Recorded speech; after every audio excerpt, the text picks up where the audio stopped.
Mas é o que a gente tem para hoje. Isso é aquilo que o nosso mundo está chamando de novo normal. Não sabemos por quanto tempo ele ficará aqui. Só sabemos que teremos que lidar com essa nova normalidade, de maneira que nós vivamos, de maneira que o nosso coração esteja livre de temores excessivos e de maneira que nós não deixemos de louvar a Deus por qualquer uma dessas circunstâncias. Se esse é o novo normal, se isso é o que a gente tem para hoje, vivamos assim. Eu me lembro principalmente da passagem do povo no cativeiro da Babilônia, Jeremias 29, quando o Senhor enviou uma carta para o povo que estava ali. E o conteúdo da carta, para aquele novo normal, eles estavam saindo das suas casas, tinham sido retirados de Jerusalém, foram deportados ou foram trasladados para a Babilônia. O Senhor disse para eles: fui eu que coloquei vocês aí, primeira coisa. E depois, nesse novo normal, Deus diz: vivam, plantem, colham, casem, deem seus filhos em casamento, vivam aí. Porque enquanto não se cumprir o tempo que eu determinei, naquele caso, 70 anos. Naquele caso. Se aqui for 70 anos, muitos de nós não veremos esse final aí não. Eu acho difícil eu ver se for 70 anos. E se eu ver, eu vou estar quase no meu final. Já está para lá do meu final, já vou estar na hora extra faz tempo. Vamos viver, louvar o Senhor. Abre sua Bíblia. Salmo de número 5, nós vamos meditar a palavra do Senhor nessa noite.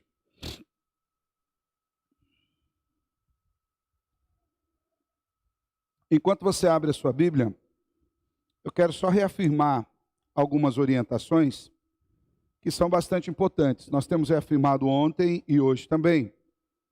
Falando nisso, dona Dalva, a senhora me emocionou ali no começo do culto, viu, dona Dalva? A senhora, meu coração apertou ali, dona Dalva. Que coisa. Dona Dalva pegou na minha mão e falou: pastor, que emoção de estar aqui. Parece que foi a primeira vez que eu estou aqui, né? Mesmo sendo de casa, que bom. Aí nós cantamos uma canção dessa, dizendo que a gente prefere estar na casa de Deus mesmo, o coração da gente derrete. Que bom, louvado seja Deus. Mas para que a gente continue aqui, a gente tem que seguir algumas regras.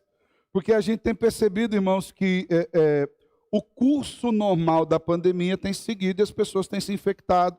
E o número de infecções tem subido na nossa cidade. Nós fizemos todo um trabalho aqui de desinfecção, o Alexandre fez, até inclusive está ali na nossa página um certificado de que a igreja fez a desinfecção. Estamos orando para que outras igrejas também façam, para que isso de uma certa forma ajude, que não haja nenhum tipo de infecção dentro dos templos. Hoje nós não temos ainda nenhum relato nesse sentido. No entanto, é importante que nós guardemos algumas regras, como sentar no lugar que está demarcado, não ficar aqui dentro sem máscara. Até nós pedimos que os diáconos sejam bastante duros com respeito a isso, de não permitir que as pessoas fiquem sem máscara, a não ser quem estiver precisando estar naquele momento. Então, cantando, falando, ministrando, os demais todos de máscara. Evitar também aquele contato muito próximo, né? Eu sei que para a gente é meio difícil, a gente gosta do abraço, né? Eu sinto uma falta do abraço, irmãos, né? Então, assim, gente, guardar esse espaço certinho e também cuidar. Caso você tenha contato com alguém durante sua semana, que você saiba que teve coronavírus ou alguma coisa assim, você avise e a gente precisa se resguardar, né? Na verdade, você vai ter que avisar: eu tive contato desde tanto, para todo mundo que teve contato naquele caminho, tem que se resguardar. Irmãos, lembra que eu falei? Isso é tudo que a gente pode fazer. Então a gente precisa fazer o mínimo que a gente pode fazer. Quando Jesus foi ressuscitar Lázaro, tinha poder no Senhor de trazer Lázaro para a vida. Você achava que faltava o poder em Jesus para ele tirar aquela pedra? Jesus podia falar: sai daí pedra, eu vou trazer Lázaro para fora. Mas por que ele não fez isso? Porque pedra os homens podiam tirar. Então, aquilo que os homens podiam fazer, Jesus não fez. Falou: vocês vão lá e tiram a pedra. Agora, para trazer Lázaro, aí vocês não dão conta, aí tem que ser comigo. Lázaro, vem para fora. E Lázaro foi para fora. Então, nós vamos fazer aquilo que tiver ao nosso alcance. Nosso alcance é colocar nossa máscarazinha, passar o nosso álcool em gel, sentar no nosso lugar, tomar cuidado com os ambientes que vamos, com a higiene e tudo mais. e o restante é com o Salvador mesmo, irmão. Essa é a parte dele. A segurança mesmo vem da mão dele, beleza? Salmo de número 5, dos versos 1 até o 7, nós vamos ler para a nossa meditação nessa noite. Diz assim a palavra do Senhor: ao mestre de canto para flautas, salmo de Davi. Dá ouvido, Senhor, às minhas palavras e acode ao meu gemido. Escuta, Rei meu e Deus meu, a minha voz que clama, pois a ti é que imploro. De manhã, Senhor, ouves a minha voz. De manhã te apresento a minha oração e fico esperando. Pois tu não és Deus que se agrade com a iniquidade e contigo não subsiste o mal. Os arrogantes não permanecerão à tua vista. Aborreces a todos os que praticam a iniquidade. Tu destróis os que proferem mentira. O Senhor abomina ao sanguinário e ao fraudulento. Porém eu, pela riqueza da tua misericórdia, entrarei na tua casa e me prostrarei diante do teu santo templo no teu temor. Até aqui. Vamos orar? Te louvamos, Deus, porque mais um dia o Senhor renovou a sua misericórdia nos dando vida e nos permitiu estar aqui na tua casa para bendizer o seu nome. Queremos lhe pedir que, em nome de Cristo Jesus, o Senhor fale conosco por intermédio da tua palavra, Senhor. Já tivemos oportunidade de ter uma parte da tua igreja reunida aqui pela manhã. Nós já louvamos o teu nome, aprendemos com as Escrituras e, novamente, nós retornamos à tua casa com outra parte do teu povo. Esse é o que nós temos para o momento. Isso pode até nos trazer alguns incômodos, mas isso jamais, Senhor, nos impedirá de te louvar, de te bendizer, de te buscar, de te servir, de te adorar e de prestar culto ao Senhor. Por isso, Deus, enquanto nós lemos as Escrituras e meditamos nelas, que o Senhor fortaleça a nossa alma com a verdade eterna, que o Senhor nos abençoe com graça e que o Senhor dirija as nossas vidas, a nossa mente e o nosso coração cativos à palavra de Cristo. É assim que nós oramos em nome de Jesus. Amém e amém. Glória a Deus.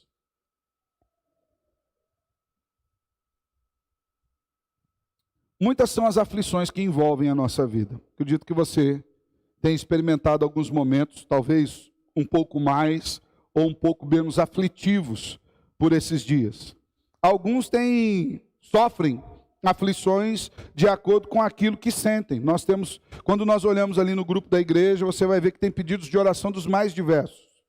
Nós temos desde irmãos que já têm uma certa idade, enfrentam enfermidade, jovens também, enfrentando lutas, internados, e até crianças.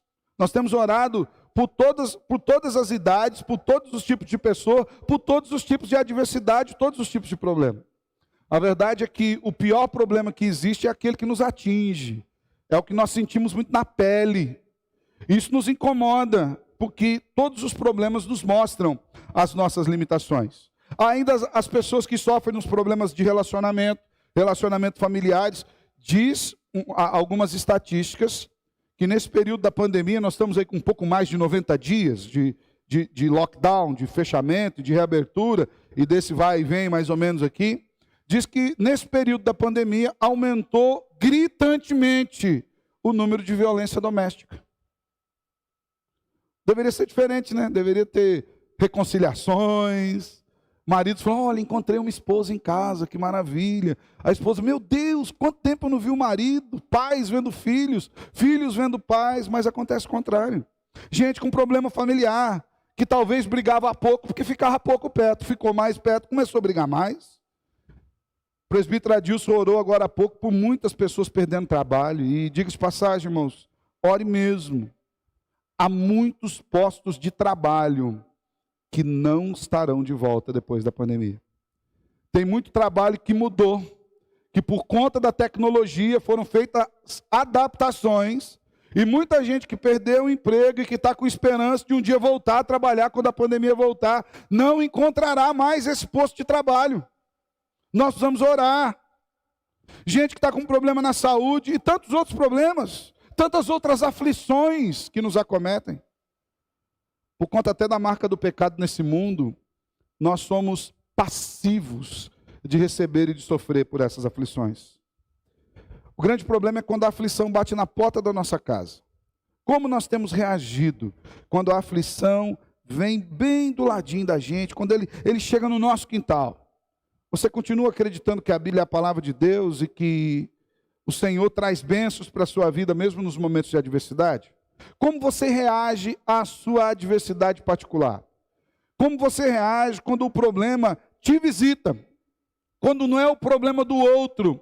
Quando o motivo de oração que vai para o grupo da igreja não é sobre alguém que você conheça, é sobre você mesmo. Quando você precisa daquilo.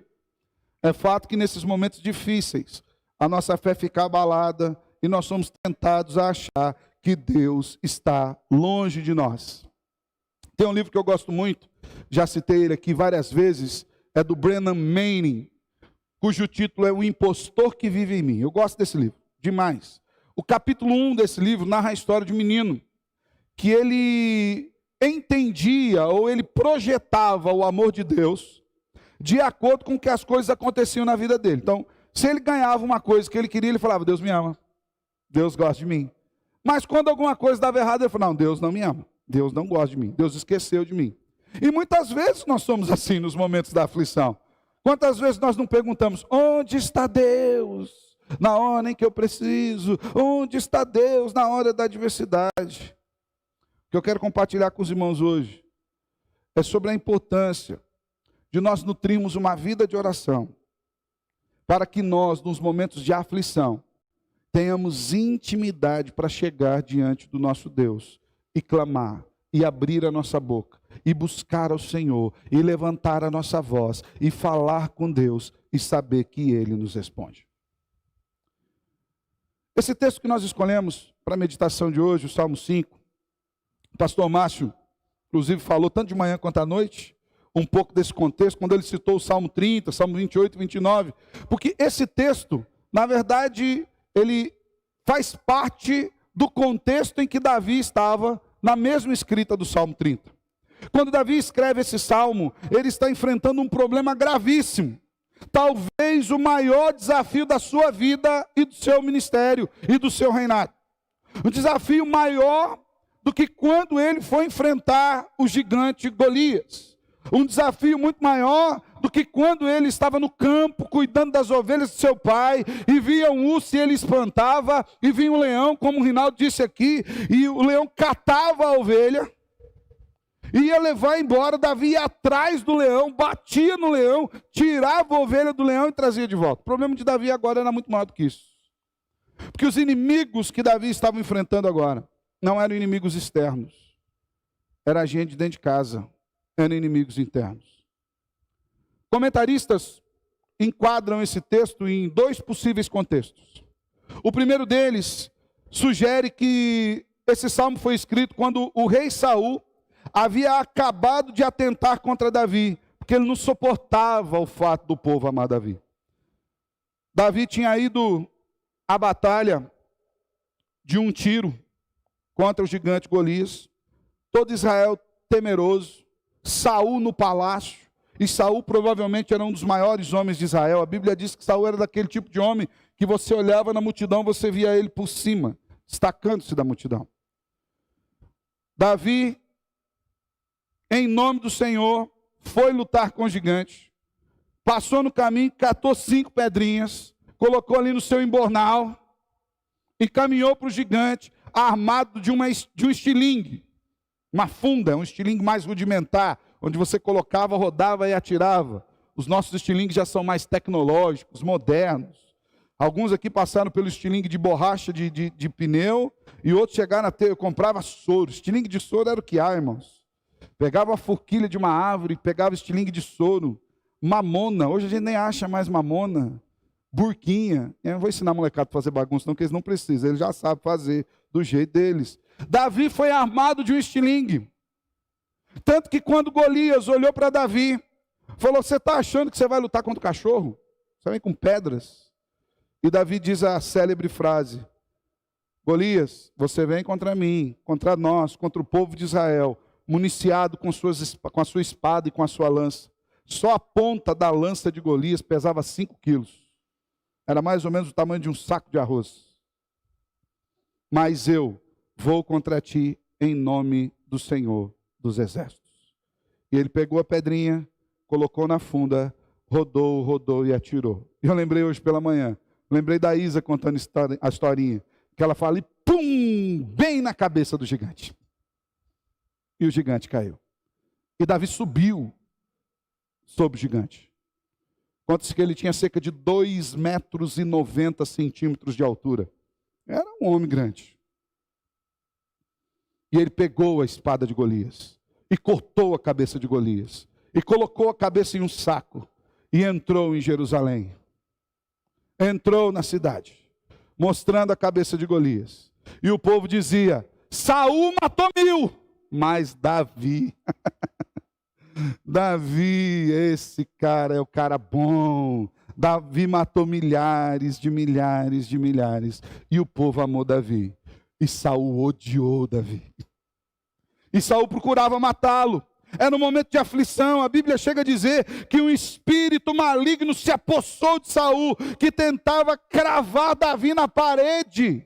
E Davi tocando harpa. Um dos possíveis contextos era esse.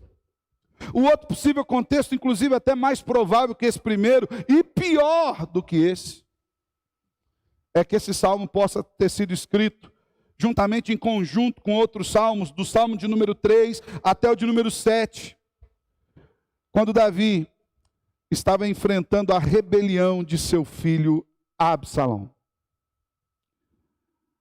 Isso foi algo muito doloroso, porque Absalão tentava matar seu pai. Absalão já tinha tomado o reino, já tinha dado um golpe, já tinha tomado o trono, e agora ele prometera matar Davi.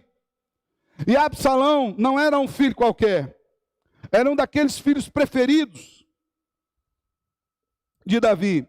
Davi tinha expectativas quando esse menino nasceu. Haja vista o nome que lhe foi dado: Absalão, pai da paz. Esse menino a quem o pai batizou de pai da paz, havia lhe tirado do trono, havia deitado com as suas mulheres em público para que todos vissem, havia feito atrocidades, e agora dizia: eu vou matar o meu pai. Tanto fosse o primeiro caso de Saul, que veio a ser sogro de Davi, quanto fosse o segundo caso de Absalão, havia uma diferença muito grande entre eles e Golias. Que quando Davi foi lutar contra Golias, Davi sabia que o Senhor queria Golias morto. E Davi tinha certeza absoluta que matar Golias era o melhor que ele poderia fazer para a glória do Senhor. Mas quando ele olhava para dentro da sua casa, e o seu inimigo era seu filho, a última coisa que Davi queria era ver seu filho morto. Ainda mais se fosse pelas suas mãos. Que pai faria isso? Que pai em sã consciência iria querer o mal do filho, ainda que o filho não fosse dos melhores? Davi então estava fugindo de Jerusalém, depois da rebelião do seu filho, seja qual tenha sido o contexto mais provável, irmãos. Independente de ser a ira de Saul ou a fúria de Absalão, a situação era de uma grande aflição. E Davi amava seu filho, viu, irmãos? No decurso dessa história, acontece que os homens de Davi tomam de novo a cidade. E Absalão foge. E Davi dá ordens expressas que poupassem a vida de Absalão. Mas Joabe veio e deu uma notícia para Davi. Falou: Davi, nós encontramos Absalão dependurado numa árvore morto. Foi a primeira vez na Bíblia, e única vez, que você vê Davi se referindo a Absalão assim: Absalão, meu filho, Absalão. E ele chorou, irmãos. E chorou muito. Ele rasgou as vestes e vestiu o saco e foi ao chão, porque ele amava seu filho. Então a situação aqui não era muito fácil, irmãos. Considerando que seja a segunda opção, o contexto mais direto da escrita desse salmo, e considerando que ele faça parte desse conjunto dos Salmos 3 até o 7, depois vai desembocar ainda no Salmo 28 até o 30, nós perceberemos aqui que há uma mudança drástica no próprio comportamento de Davi e da relação dele com a aflição. Se você for observar o Salmo 3, no versículo 5, apesar da aflição, nos mostra que Davi ainda consegue dormir. No capítulo 3, versículo 5, diz o seguinte: deito-me e pego no sono, acordo porque o Senhor me sustenta. No capítulo 4, ainda no meio da aflição, Davi novamente dorme sossegado. Texto muito conhecido, capítulo 4, versículo 8, número 4, Salmo 4, versículo 8, diz assim: em paz me deito e logo pego no sono, porque, Senhor, só Tu me fazes repousar seguro. Mas quando adentra o capítulo 5, a coisa começa a ficar mais aflitiva. Davi já não repousava mais com tanta tranquilidade, e ele já estava à alva pela manhã, buscando ao Senhor, porque o seu coração estava em desassossego. E quando você adentra para o capítulo 6, para o Salmo de número 6, quando eu falar capítulo é número, viu, irmão? Salmo não tem capítulo, cada salmo é um salmo individual, tá bom? O Salmo número 6, nos versículos 6 e 7, olha como é que mudou o estado de Davi. Ele dormia no 3, dormia no 4, estava aflito no 5, perceba no 6. Estou cansado de tanto gemer. Todas as noites faço nadar o meu leito de minhas lágrimas e me alago. Os meus olhos de mágoa se acham amortecidos, envelhecem por causa de todos os meus adversários. Davi havia perdido o sono. A situação era complicada demais. Davi já estava em prantos no seu leito, no meio da adversidade. E não são poucas as vezes que nós sentimos a mesma coisa que Davi. Quantas vezes o problema veio sobre você e você orando e o problema foi se avolumando? E o problema crescendo. E você orava e ele não diminuía, ele crescia. E muitas vezes você falava: e agora? O que eu faço? Como eu vou me livrar dessa situação? É exatamente nesse contexto que Davi compõe essa oração, esse salmo, abrindo o coração diante de Deus. E esse salmo pode nos ensinar muito sobre o que é a oração para a vida de um crente. Nós temos precisado orar demais, irmãos. Pelo Brasil, pelo mundo, pela pandemia, para que achem uma vacina, para que os empregos se mantenham. Nós precisamos orar demais. E a gente precisa entender o que é a oração para nós. Em primeiro lugar, a oração, ela é uma confissão de fé e de segurança de um crente verdadeiro. Davi nos mostra isso. Davi direciona a sua oração a Deus, porque ele sabia que só Deus poderia resolver os seus problemas. Versos 1 e 2, Davi de manhã, cedinho, fala assim: dá ouvido, Senhor, às minhas palavras e acode o meu gemido. Escuta, Rei meu e Deus meu, a minha voz que clama, pois a Ti é que imploro. Todas as vezes que você dobra os seus joelhos, que você inclina o seu coração ao Senhor e vai orar, você está fazendo uma pública profissão de fé. Todas as vezes que nós oramos ao Senhor, nós estamos dizendo: Deus, nós não damos conta. Nós precisamos de um auxílio que está além de nós, algo que seja externo a nós, porque as nossas habilidades ruíram. Nos versos 1 e 2 nós encontramos aqui o salmista orando e derramando seu coração perante o Senhor. Davi estava aflito, porque, como nós já vimos, a sua vida corria perigo. Seja pela loucura de Saul, seja pelo arrombo de temperamento de Absalão. O servo do Senhor recorre a Deus como a alguém íntimo, alguém que lhe é conhecido, alguém que lhe é achegado, alguém que lhe acolherá, alguém que ele sabe quem é que tem poder. E Davi diz assim ao Senhor: Rei meu e Deus meu. Essa é uma oração muito bonita, partindo de qualquer lábio.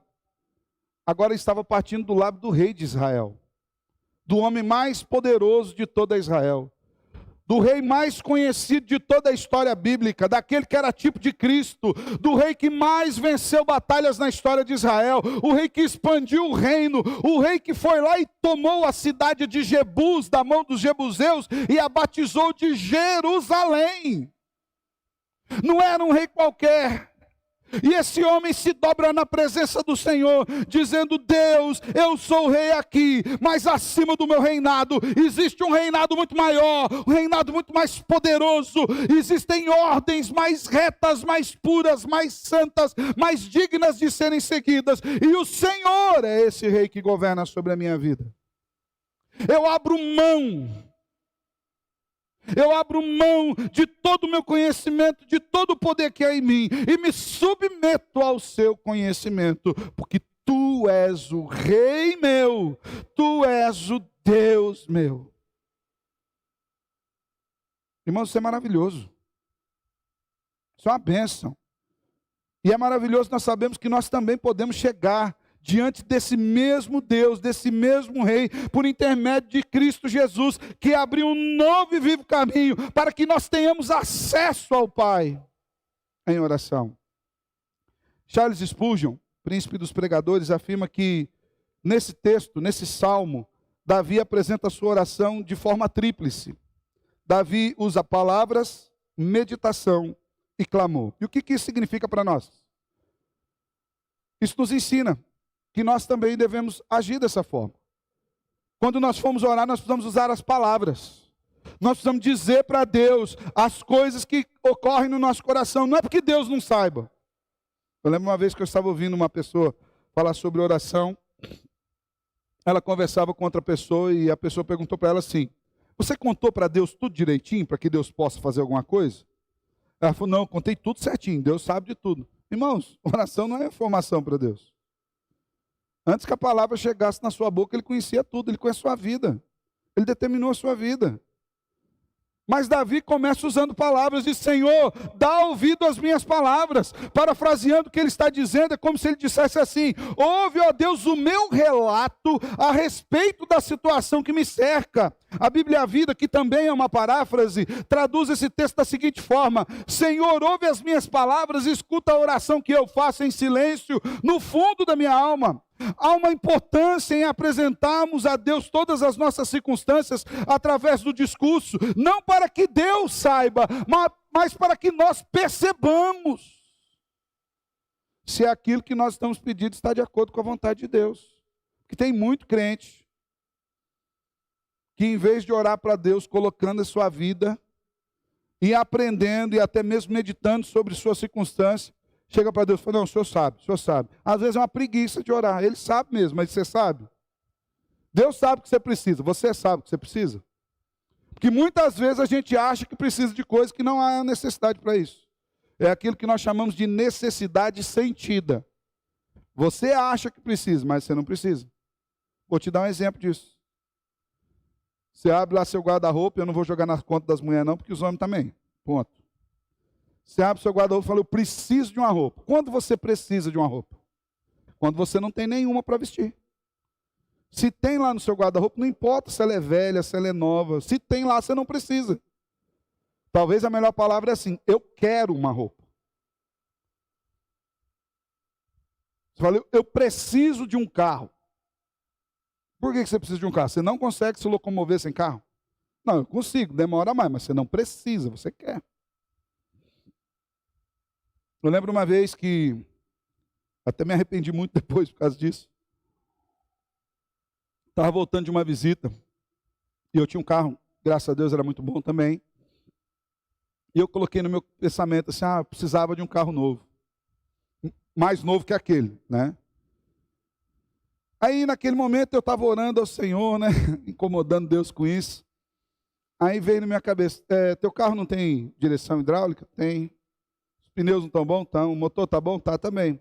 Tem ar-condicionado? Tem também. Tem lugar para todo mundo? Tem também. Então você não precisa, Alessandro. E eu falei assim: me perdoa, não preciso mesmo não. Eu não preciso disso. Eu posso dizer que eu quero, e posso até buscar isso, mas eu não preciso. Muitas vezes, quando nós verbalizamos, quando nós falamos, o Senhor começa a nos mostrar que talvez muitas das nossas inclinações estejam erradas. Haja vista que Davi não pediu para matar nem Saul, nem Absalão.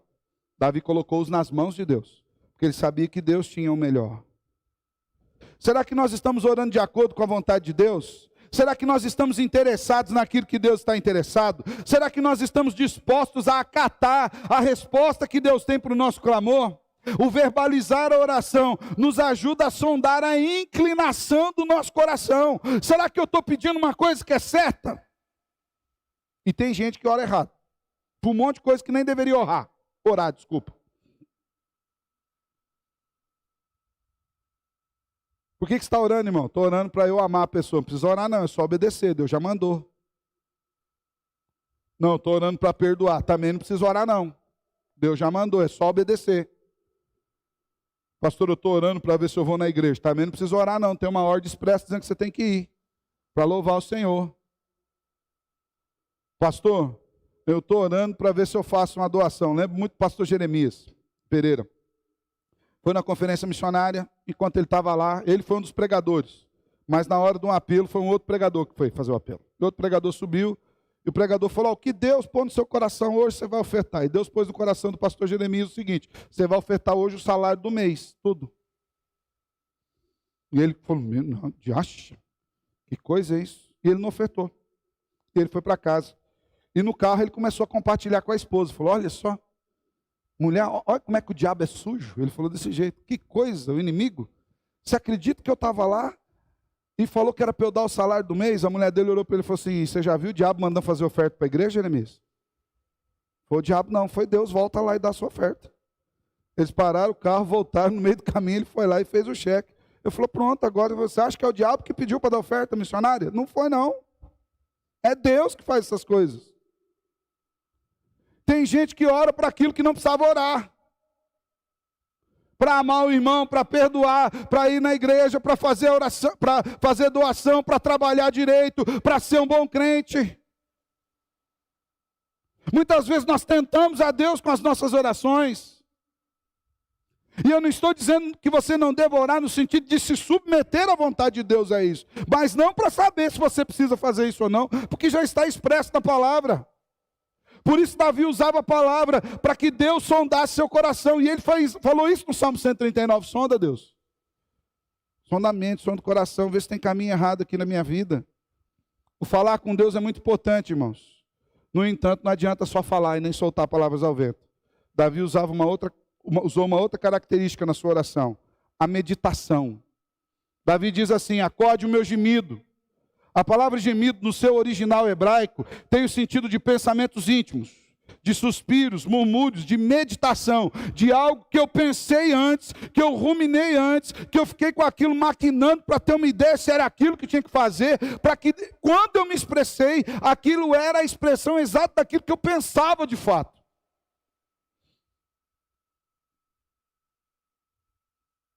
A gente precisa ser mais assim.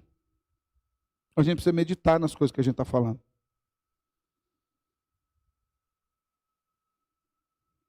A gente precisa pensar na nossa oração. A oração de Davi era a oração de alguém que havia pensado em cada uma das circunstâncias que lhe cercavam. Era a oração de alguém que já havia analisado todas as coisas e sabia que o melhor caminho era entregar a vida nas mãos de Deus.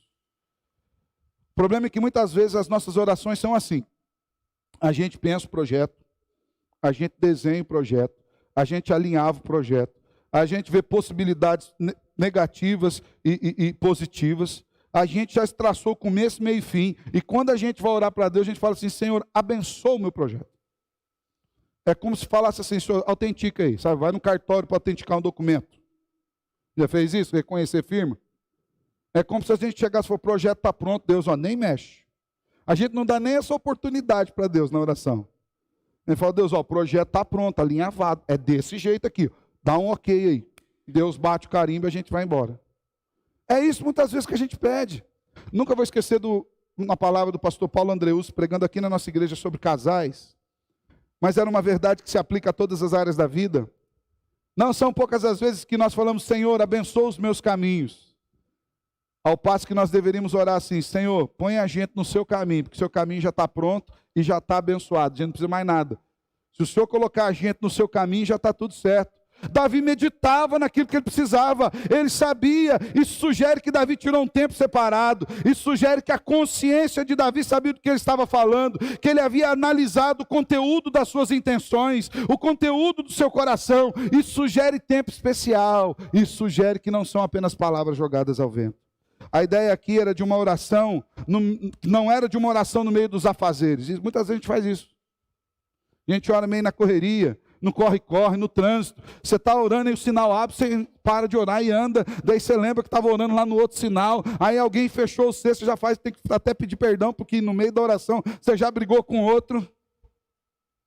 Às vezes a oração é feita no caminho entre cuidar da casa e cuidar dos filhos e cuidar da comida.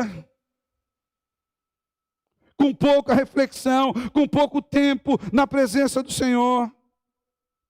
Davi meditava naquilo que ele estava falando. De manhãzinha ele tirou um tempo, falou, eu vou buscar o Senhor. Também a oração de Davi apresenta uma terceira faceta, que é o clamor. O clamor é o derramar do coração do crente na presença de Deus, irmãos. Quantas vezes você orou até se derramar, se abrir na presença de Deus, até você dizer, Senhor, não tem nada meu, é tudo seu. Davi diz, escuta, Rei meu e Deus meu, escuta a minha voz que clama. O clamor é uma manifestação externa dos sentimentos mais íntimos do salmista, derramando-se aos pés do Senhor. O clamor é aquele estágio onde nós exaurimos as nossas forças e nós simplesmente nos abrimos diante de Deus. Talvez o modelo mais profundo de clamor seja o do Senhor Jesus no Getsêmani. Pai, meu espírito está abatido até a morte. Se possível, passa de mim esse cálice. E sabe qual que foi o momento mais difícil dessa oração? Mas não seja feita a minha vontade. É por isso que Paulo escreve, ele foi obediente até a morte e morte de cruz. E ele se submeteu ao projeto de Deus. O clamor é um transbordar das emoções perante o Criador do universo. Às vezes a gente é muito burocrático nas nossas orações com Deus, sabe? Às vezes a gente copia modelo de oração de outras pessoas. Eu lembro que o pastor Jorge, o Senhor o recolheu para a glória.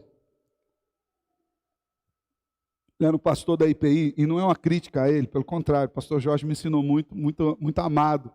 Mas eu era menino, eu falava, Deus, eu não vou conseguir orar nunca igual aquele homem lá. Que toda oração dele começava com Deus de Abraão, Deus de Isaac, Deus de Jacó. Deus que libertou o povo do Egito, Deus que passou o povo no Mar Vermelho. E ele contava aquela história toda bonita, eu nem sabia da história, eu falei, como é que eu vou orar? Vou chegar para Deus e falar o quê? O Senhor é Deus de quem? Deus sou eu mesmo, não conheço o resto desse povo todo que o pastor falou lá, ué. Eu nem arriscava orar. Às vezes a gente se torna burocrático. Oração é uma conversa, é um abrir coração de um filho para com o pai. Não tem liturgia para o seu filho para falar com você, tem? Depois de uma certa idade, quando ele quer alguma coisa, ele inventa uma liturgia. Você até já começou assim, pai, sabe o que é? Você já sabe. Você quer o quê ou quer quanto? Mas, geralmente não tem isso. É um acesso direto. Assim nós podemos perceber que Davi expressa toda a sua confiança na proteção de Deus. Ele mesmo diz isso ao afirmar, pois é a ti que eu imploro. Já havia reconhecido Deus como rei, como seu Deus particular, e agora ele diz, eu abro meu coração, porque eu não tenho mais para onde ir, é somente ao Senhor que eu vou.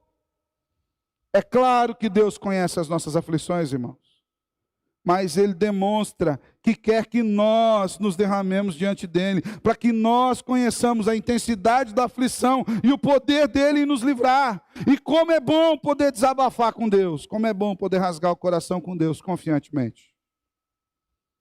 Isso é bom demais. Deus quer que nós apresentemos as nossas vidas diante dEle, com oração. Isso é uma confissão de fé, como Davi fez. Davi estava fazendo uma confissão de fé. Eu busco ao Senhor, porque o Senhor é meu rei, porque o Senhor é meu Deus, porque em Ti eu confio, porque eu posso usar as minhas palavras, porque eu sei que o Senhor me acolhe, porque eu posso abrir e derramar o meu coração, porque o Senhor me recebe. E você também, quando ora, termina em nome de Jesus, não é palavra mágica não, viu? Quando você fala em nome de Jesus, amém, você está fazendo uma outra declaração de fé profunda.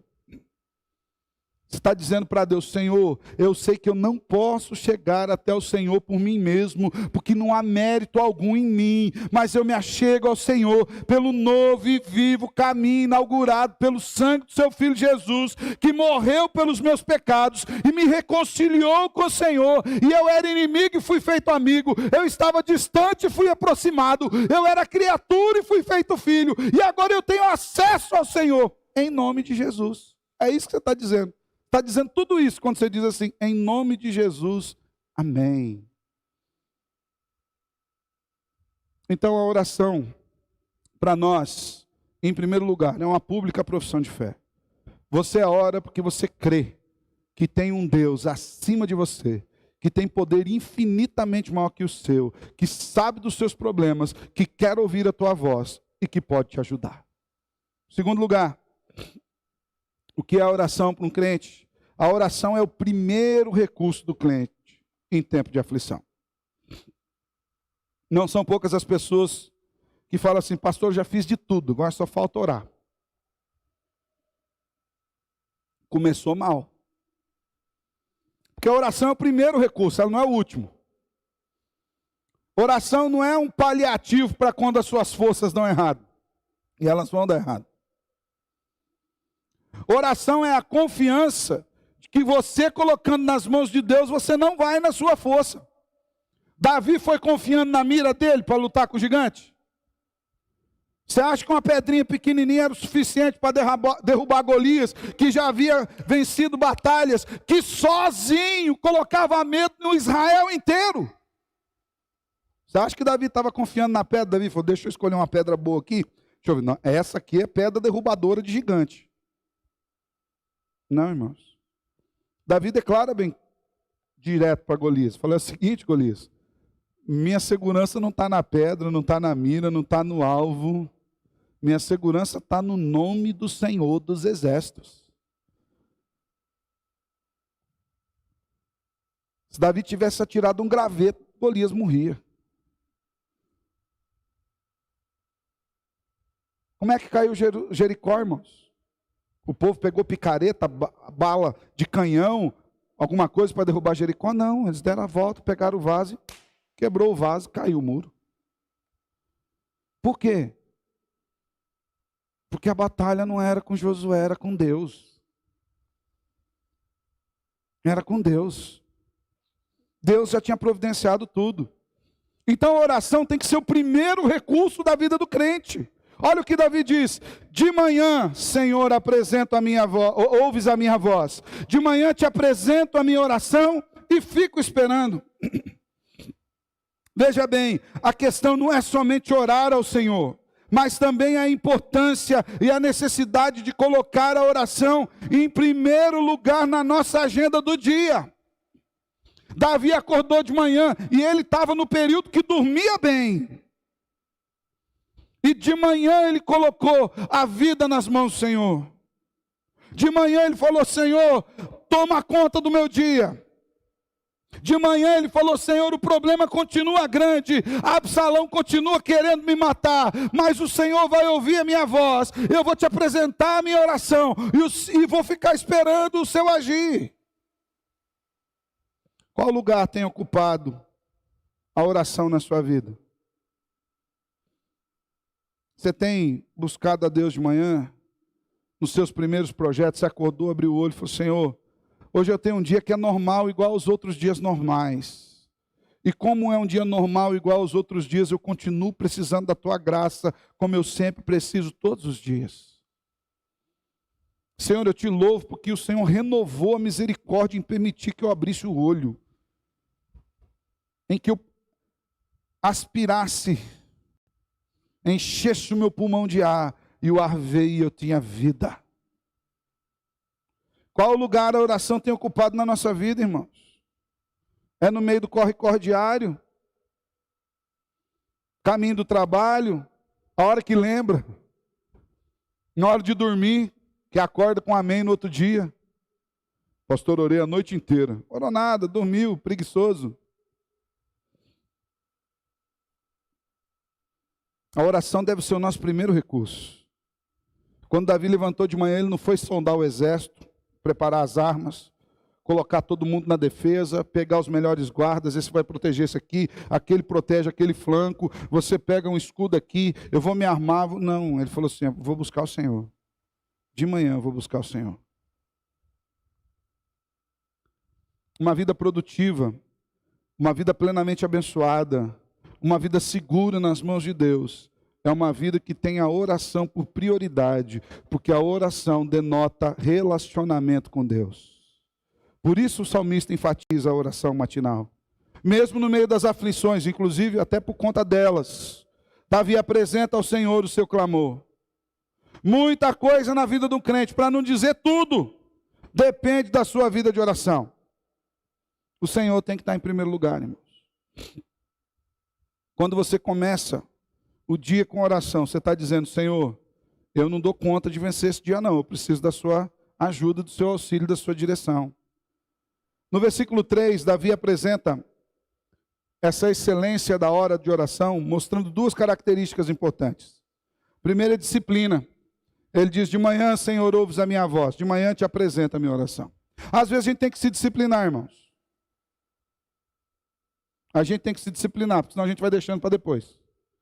Às vezes a gente tem que se disciplinar, acordar um pouquinho mais cedo, se o seu dia é corrido, colocar o relógio para despertar. Hoje a gente tem a tecnologia que o Senhor disponibilizou para nos ajudar. Você tem aplicativo que vai fazer que você leia a Bíblia. Você coloca ele lá: vou ler a Bíblia todo dia, tal hora, ele vibra no seu celular, toca, faz alguma coisa para te lembrar que você tem que ler a Bíblia. Todo dia. Disciplina. A ideia aqui é como se Davi estivesse dizendo: Senhor, antes de todos os meus afazeres eu venho na tua presença, porque eu considero que não há nada mais importante a fazer do que começar o meu dia contigo. É isso que Davi está dizendo. Quando ele fala: de manhã eu ponho a minha oração.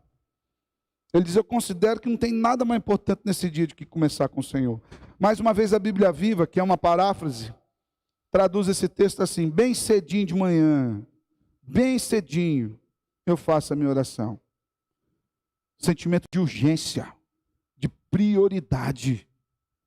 Lembro-me do hino que cantamos: bem de manhã, embora o céu sereno, pareça um dia calmo anunciar. Então a gente não vai orar? Não, diz assim: vigia e ora. Um coração pequeno, um temporal pode abrigar. Bem de manhã e sem cessar, vigiar e orar. E o hino continua falando que ao meio-dia, quando os sons da terra abafam mais, de Deus a voz de amor. Recorre à oração, evita a guerra e goza a paz com o Senhor. E ele vai ainda assim: do dia ao fim, após os seus lidares, relembra as bênçãos do celeste amor. E conta a Deus prazeres e pesares, depondo em suas mãos a dor. Bem de manhã, sem cessar, vigiar e orar. A oração deve ser o nosso primeiro recurso na vida. É exatamente isso que uma vida disciplinada se apresenta diante de Deus. Alguém que em primeiro lugar coloca a vida nas mãos de Deus. Essa realidade na vida de Davi não era apenas no momento de aflição. A forma como foi escrito o texto, no original, denota que Davi tinha o costume de toda manhã buscar ao Senhor. E agora, no momento da aflição, ele simplesmente mantém o costume. Orar precisa ser um costume, irmãos. Vamos falar com o pai, com a mãe. Orar é o nosso falar com Deus. E não precisa de liturgia para isso. Abra a boca e fala. Como um filho fala com o pai. Então, considerando isso, ainda no verso 3, mostra mais do que a disciplina em orar. Mostra a certeza da resposta esperada. Olha o que Davi diz: de manhã eu apresento a minha oração. E faço o quê? Fique esperando. A ideia da espera de Davi não é a ideia de expectativa, de assim, estou aguardando que vai acontecer alguma coisa. Bom, eu já fiz a minha parte, agora vamos ver o que Deus vai fazer. Não era isso. Também a espera de Davi não era uma espécie de torcida. Tomara que dê certo. Vai lá, Deus, estou contigo, hein? Passei a bola para o Senhor de manhã, agora vai lá e marca o gol. Não. Davi tinha uma certeza no seu coração, que era a certeza de que Deus responderia, ainda que a resposta de Deus fosse diferente daquilo que ele buscava. Quando diz eu te apresento a oração e fico esperando, É como se ele estivesse dizendo assim: eu já relatei para o Senhor as minhas necessidades, e agora eu espero a tua voz de comando para agir de acordo com o teu querer, porque o teu caminho é melhor do que o meu caminho. A espera que o salmista expõe aqui é simplesmente aguardar o tempo da ação de Deus, porque já existe no coração dele a certeza de que Deus irá agir. Ele conhece, ele confia em Deus. Esse aguardar é uma declaração de fé, é dizer para o Senhor: Senhor, nada do que eu fizer em meu favor terá tanto efeito quanto o que o Senhor pode fazer em meu favor. Por isso, Senhor, eu decido abrir mão do meu agir para esperar o seu agir. É isso que Davi está dizendo. Eu coloco as minhas aflições nas tuas mãos de manhã, para que o Senhor as conduza de acordo com a sua sabedoria. A Nova Versão Internacional traduz esse texto assim: de manhã te apresento a minha oração e aguardo com esperança. A esperança do crente é algo concreto, não é algo subjetivo. A esperança do crente é certeza. É apenas o aguardar entre o tempo que eu pedi até o tempo que o Senhor vai realizar. Não necessariamente o que eu pedi, mas aquilo que Ele tem para realizar. Na Bíblia Viva diz: faço a minha oração e fico esperando, vigiando com atenção, para descobrir a tua resposta. Eu quero saber o que o Senhor tem para mim. O salmista continuou o seu dia normal, irmãos. Davi continuou o dia normal, fazendo seus trabalhos normais, cumprindo as suas obrigações, fazendo a sua parte na lida diária, mas no tocante àquilo que ele pediu para Deus, ele só aguardava a resposta do Senhor, porque ele sabia que Deus tinha o melhor. O nome disso é segurança. O fruto de uma vida disciplinada de oração gera isso nos nossos corações: intimidade, entendimento e segurança. Por fim, uma vez que nós já vimos que a oração para a vida do crente é uma pública profissão de fé, a oração para a vida do crente é o primeiro recurso que nós temos. Por fim, nós veremos também que a oração é uma demonstração de humildade e de dependência. Sabe por que a gente ora? Que a gente sabe que não dá conta da nossa vida. Olha o que Davi relata a partir do versículo 4. Pois tu não és Deus que se agrade com a iniquidade, contigo não subsiste o mal. Os arrogantes não permanecerão à tua vista, aborreces a todos os que praticam a iniquidade. Tu destróis os que proferem mentira, o Senhor abomina ao sanguinário e ao fraudulento. Porém eu, pela riqueza da tua misericórdia, entrarei na tua casa e me prostrarei diante do teu santo templo no teu temor. Perceba o contraste que Davi traça aqui, diante de Deus, entre aquilo que ele é e aquilo que os seus inimigos são. Davi diz que os seus inimigos são pessoas que não temem a Deus. Eles são iníquos, maldosos, arrogantes, mentirosos, sanguinários e fraudulentos. Deles Deus não se agrada. Esses não permanecerão na presença de Deus, nem gozarão dos seus cuidados eternos. Deus se aborrece deles, os destrói e os abomina. Davi sabia que essas atitudes citadas não agradavam a Deus. E essas atitudes não podem ser vistas na vida de um servo de Deus, em qualquer instância. No entanto, quando Davi fala de si mesmo, a postura é completamente contrária. Ele diz o seguinte: porém eu, Senhor, esse povo é arrogante, eles não amam o Senhor não, mas eu sei que eu só posso orar ao Senhor, porque a riqueza da tua misericórdia me acolhe. Eu sei que o Senhor me ouve, não é porque tem algo bom em mim, não é porque eu oro bonito, não é porque eu tenho bons argumentos, mas é porque o Senhor é bom. Eu entrarei na tua casa e me prostrarei no seu santo templo, no teu temor. Esse é o modelo de Cristo, irmãos. Davi era um tipo de Cristo. Esse é o modelo que o Senhor nos ensina. Esse é o modelo exposto na oração do Pai Nosso. Esse é o modelo exposto que Paulo nos diz que nós precisamos seguir da mesma forma como Cristo seguiu. Observe que Davi reconhece que é a misericórdia do Senhor quem permite que ele vá até Deus.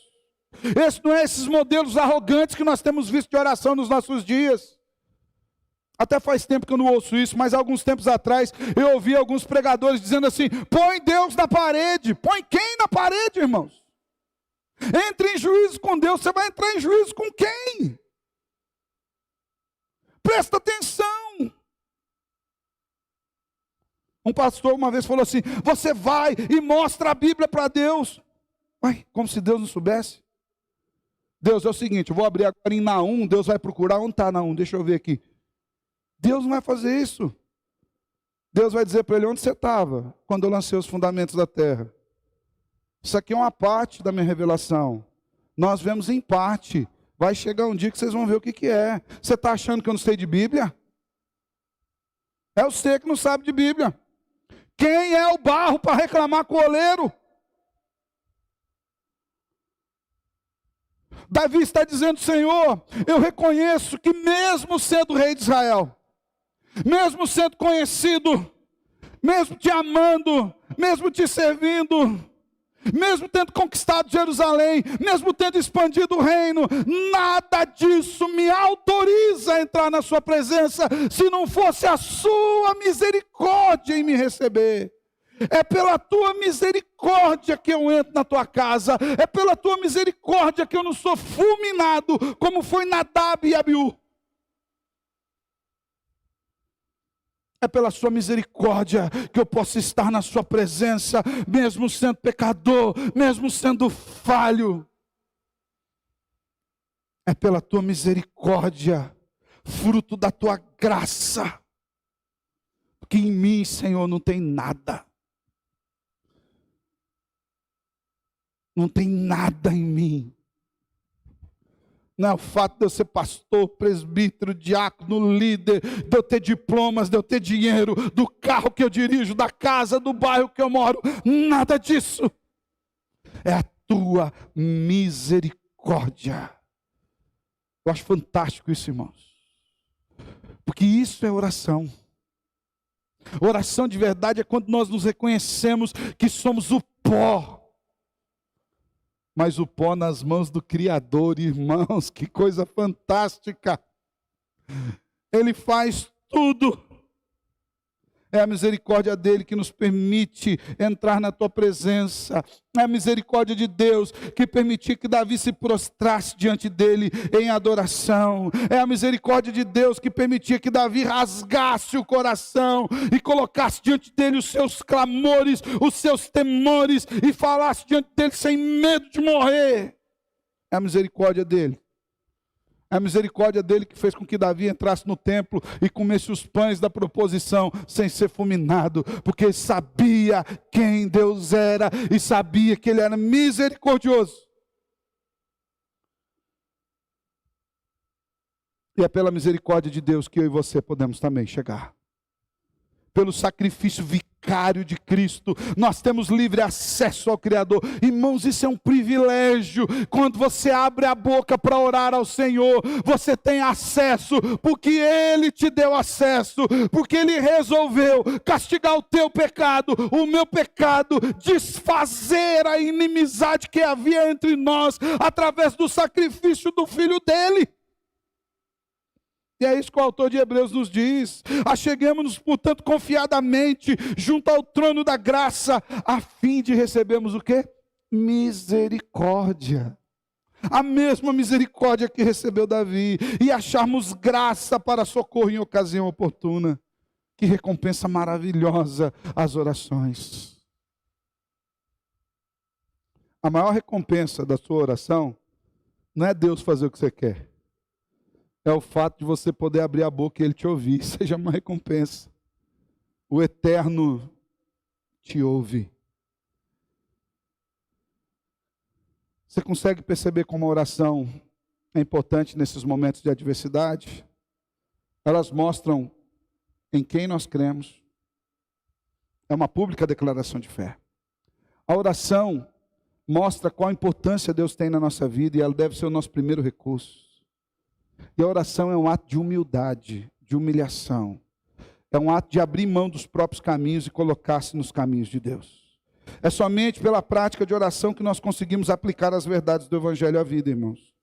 É só com o coração é só com a oração que nós exercitamos a fé e nutrimos esperança. É por meio da oração que nós experimentamos a existência de um Deus que é infinitamente maior do que as nossas aflições. É pela oração que nós temos o privilégio de falar com o Criador e sabemos que Ele nos ouve as súplicas e nos responde. É pela vida de oração que experimentamos a presença do Emanuel, Deus conosco todos os dias até a consumação dos séculos. Você pode abrir a boca e orar, porque Deus te ouve. Observe como Davi termina o Salmo, ali no versículo 12. Salmo 5, versículo 12. O vento foi batendo aqui, minha Bíblia já está lá em Jeremias. Salmo 5, versículo 12, Davi termina a oração assim: pois tu, Senhor, abençoas o justo, e como escudo os cercas de benevolência. Davi tinha certeza absoluta que Deus o abençoaria, que Deus receberia a sua oração. Porque ele conhecia quem Deus era. Então, irmãos, nós precisamos saber o que a oração é para nós. Porque a gente precisa orar muito. Em todos os momentos. Paulo escreve aos Tessalonicenses que eles devem ter uma vida de oração contínua. Ele diz assim: sempre orando no Espírito. Sempre, o tempo todo. Mas em momentos como esse, irmão, nós precisamos ter tempo mais específico de oração. E o que a oração é para nós? Em primeiro lugar, a oração é uma confissão de fé direcionada ao próprio Deus. Quando você ora, você está dizendo: eu creio em Deus, Ele é meu auxílio, Ele é minha segurança. Que mais? A oração é o nosso primeiro recurso. Bem de manhã, te apresenta a minha oração e fica esperando. Por fim, a oração demonstra humildade e dependência. É uma declaração de que eu não posso, mas eu vou falar com quem pode. Eu vou colocar minha vida nas mãos daquele que pode. Se tem alguém, irmãos, que se importa conosco, esse alguém é Deus. Mesmo quando as coisas vão de mal a pior, mesmo quando as nossas emoções dizem que não, mesmo quando a nossa fé está abalada, Deus está sempre conosco, nos ensinando, nos moldando, nos incentivando a falar com Ele, porque Ele quer ouvir a nossa voz para nos abençoar. Que você faça uso da oração, que a oração seja um caminho pelo qual você experimente da bondade de Deus, que exercite a fé, fortaleça a sua confiança no Salvador, em Cristo Jesus. Amém. Quero orar com você, feche os teus olhos.